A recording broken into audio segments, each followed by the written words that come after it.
전국의 아파트 값이 오름폭을 또 한 번 줄였습니다. 정부는 부동산 시장이 확연한 진정 양상을 보인다고 판단했는데요.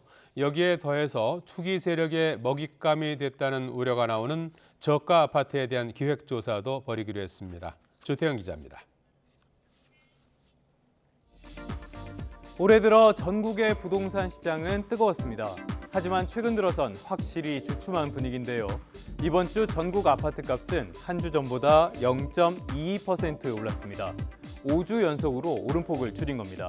수도권 역시 0.23% 상승해 그래프의 기울기를 낮췄습니다. 매수 우위 지수도 하락했습니다. 이 지수가 기준치인 100보다 낮다는 건 집을 사려는 사람보다 팔려는 사람이 많다는 뜻인데요. 지난달 중순에 100 밑으로 내려온 뒤에 내림세를 이어가는 모습입니다. 그동안 부동산가 폭등으로 궁지에 몰렸던 정부는 반색하는 분위기입니다. 한 10주 정도 계속 서울 아파트 주간 상승률을 보면 일단 상승세가 많이 꺾였습니다. 많이 둔화가 됐고요. 하지만 이를 시장 안정이라고 볼 수 있을진 의문입니다. 단기간에 집값이 너무 심하게 오른 상황 속에 상승세 자체는 여전히 이어지고 있기 때문입니다.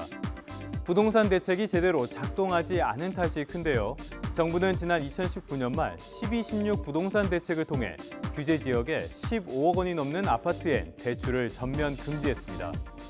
당시 서울의 85제곱미터 초과 대형 아파트의 평균 매매값이 딱 이 규제의 경계선에 있었죠. 그런데 지금은 19억 원에 육박할 정도입니다.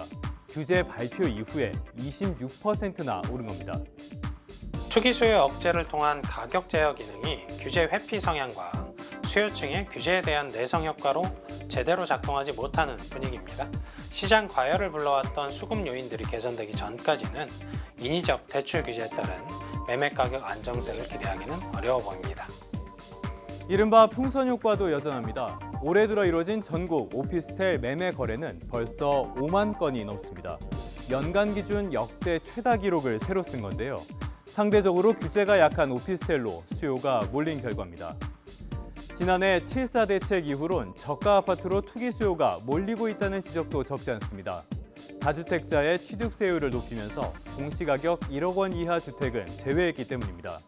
실제로 대책을 발표한 지난해 7월부터 올해 9월까지 거래된 저가 아파트 가운데 외지인과 법인의 거래 비중은 40%가 넘습니다.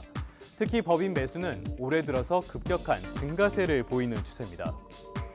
결국 정부가 저가 아파트를 사들인 법인과 외지인에 대한 기획 조사를 진행하기로 했는데요. 우려를 무시한 대책과 늑장 대처가 부작용을 키웠다는 비판을 피하긴 어려워 보입니다. YTN 조태현입니다.